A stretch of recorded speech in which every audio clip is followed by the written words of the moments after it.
Hi అండి, నేను మీ Sajida. Welcome to Sajida's kitchen. ఈరోజు కప్పు రేషన్ బియ్యంతో టేస్టీగా మంచి స్వీట్ రెసిపీని చూపించబోతున్నాను. చాలా ఈజీగా ప్రిపేర్ చేసుకోవచ్చు, చాలా బాగుంటుందండి. పిల్లలు ఏదైనా స్వీట్ కావాలని అడిగినప్పుడు ఇలా ఇంట్లోనే హెల్తీగా స్వీట్ అప్పాలు చేసి పెట్టారంటే ఇది కొంచెం కేక్ టైప్లో ఉంటుంది కాబట్టి పిల్లలు కూడా చాలా ఇష్టంగా తింటారండి. సో తప్పకుండా ట్రై చేసి చూడండి. ఈ స్వీట్ అప్పాలని ప్రిపేర్ చేసుకోవటానికి ఫస్ట్ అయితే బియ్యం నానపెట్టుకోవాలండి.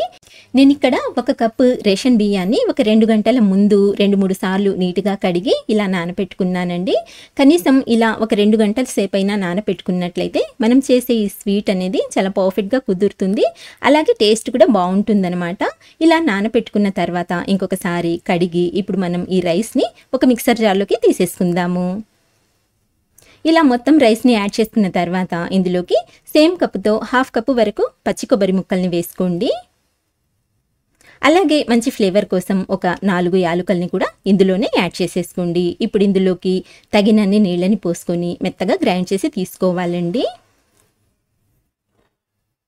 ఇక్కడ చూడండి, ఈ విధంగా ఫైన్గా గ్రైండ్ చేసుకోవాలన్నమాట. అలాగే కన్సిస్టెన్సీ ఇలా ఉండాలన్నమాట, మరి పల్చగా అయితే ఉండకూడదండి. సో నీళ్ళని అయితే చూసుకొని వేసుకోండి, కొద్దిగా నీళ్ళని వేసుకుంటే సరిపోతుందన్నమాట. ఇలా గ్రైండ్ చేసుకున్న ఈ పిండిని ఇప్పుడు మనము వేరొక బౌల్లోకి ట్రాన్స్ఫర్ చేసుకుందాము.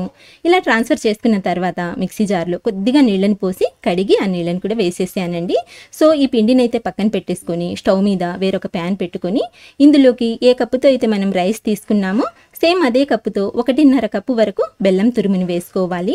అలాగే ఇందులోకి 1/2 కప్పు వరకు నీళ్ళని పోసుకోవాలి. నీళ్లు ఎక్కువ వేయొద్దండి, జస్ట్ 1/2 కప్పు వేసుకుంటే సరిపోతుంది. ఇప్పుడైతే ఈ బెల్లాన్ని మనము కరిగించుకుందాము.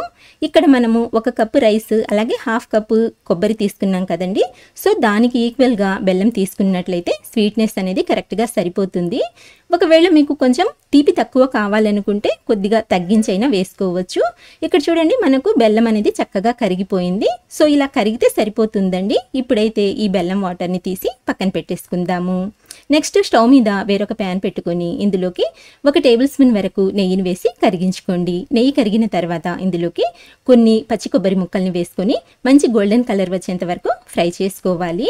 ఈ కొబ్బరి ముక్కలు అనేవి కొంచెం ఎక్కువైనా తీసుకోవచ్చు లేదా తక్కువైనా తీసుకోవచ్చండి.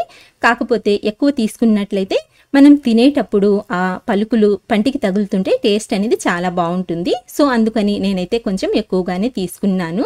చూడండి, ఇవి చక్కగా ఫ్రై అయ్యాయి. సో ఇలా ఫ్రై చేసుకున్న తర్వాత ఇందులోకి కొన్ని జీడిపప్పు పలుకులు, కొన్ని బాదం పప్పు పలుకుల్ని వేసి ఇప్పుడు ఇవి కూడా మంచి గోల్డెన్ కలర్ వచ్చేంత వరకు ఫ్రై చేసుకోండి. ఇలా అన్నీ చక్కగా ఫ్రై అయిన తర్వాత ఇప్పుడు స్టవ్ ఆఫ్ చేసేసి వీటిని పక్కకు తీసేసుకుందాము. అలాగే మనం ముందుగా ప్రిపేర్ చేసి పెట్టుకున్న ఈ పిండిని చూద్దాము. ఇప్పుడైతే ఫ్రై చేసి పెట్టుకున్న ఈ డ్రై ఫ్రూట్స్ని, అంటే కొబ్బరి ముక్కల్ని, డ్రై ఫ్రూట్స్ని ఇందులోకి యాడ్ చేసేసుకోవాలండి. నెక్స్ట్ మనం ముందుగా కరిగించి పెట్టుకున్న ఈ బెల్లం వాటర్ని కూడా ఇందులోకి ఇలా ఫిల్టర్ చేసి వేసుకోవాలి. మనం ఇలా ఫిల్టర్ చేసుకున్నట్లయితే బెల్లంలో ఏమైనా నలకలున్నా సరే క్లీన్ అయిపోతుందన్నమాట. ఇలా బెల్లం వాటర్ని యాడ్ చేసుకున్న తర్వాత ఇవన్నీ బాగా కలిసేలా చక్కగా కలుపుకోవాలి. ఈ పిండి అనేది మనకు మరీ పల్చగా ఉండకూడదు, అలాగే థిక్గా కూడా ఉండకూడదండి. మనం దోశకి ఎలా అయితే బ్యాటర్ని ప్రిపేర్ చేసుకుంటామో సేమ్ అదే కన్సిస్టెన్సీలోకి పిండిని అయితే ప్రిపేర్ చేసుకోవాలి. ఇలా కలుపుకున్న తర్వాత ఇందులోకి ఫైనల్గా కొద్దిగా వంట సోడా వేసుకోండి. 1/2 టీ స్పూన్ కంటే కూడా కొంచెం తక్కువగానే వేసుకోండి. ఇప్పుడు ఈ వంట సోడా కూడా ఇందులో బాగా కలిసేలా చక్కగా కలుపుకోండి. ఇలా బాగా కలుపుకున్న తర్వాత ఈ బ్యాటర్ని పక్కన పెట్టుకొని స్టవ్ ఆన్ చేసి కొంచెం ఇలా లోతుగా ఉండే ప్యాన్ పెట్టుకొని ఇందులోకి 1 టీ స్పూన్ వరకు నెయ్యిని వేసి కరిగించుకోండి. నెయ్యి బాగా వేడైన తర్వాత మనం ప్రిపేర్ చేసి పెట్టుకున్న ఈ బ్యాటర్లో నుంచి ఇలా 1 చెంచా తీసుకొని అప్పంలాగా వేసుకోవాలండి. స్ప్రెడ్ చేయొద్దు. ఇలా వేసుకున్న తర్వాత పైన మూత పెట్టేసి దీన్ని ఒక 2-3 నిమిషాల వరకు కుక్ చేసుకోవాలి. ఇలా మూత పెట్టి కుక్ చేసుకున్నట్లయితే మనకు ఈవెన్గా కుక్ అయిపోతుందన్నమాట. చూడండి, ఇలా కుక్ అయిన తర్వాత మనం దీన్ని తీసేసుకుందామండి. దీన్ని వేరే వైపుకి టర్న్ చేయాల్సిన పని లేదు. ఇలాగే ఒకవైపు ఫ్రై చేసుకున్నట్లయితే మనకు ఇవి టేస్ట్ అనేది చాలా బాగుంటుందన్నమాట. కింది వైపు కొంచెం క్రిస్పీగా ఉంటాయి, అలాగే పైన అయితే ఫ్లఫీగా మనకు అచ్చం కేక్ లానే ఉంటాయన్నమాట. సో ఇలా చక్కగా ఫ్రై చేసుకోండి, సరిపోతుంది. మీరు కావాలనుకుంటే ఇంకొక వైపు కూడా ఫ్రై చేసుకోవచ్చండి. చూడండి ఎంత పర్ఫెక్ట్గా వచ్చాయో.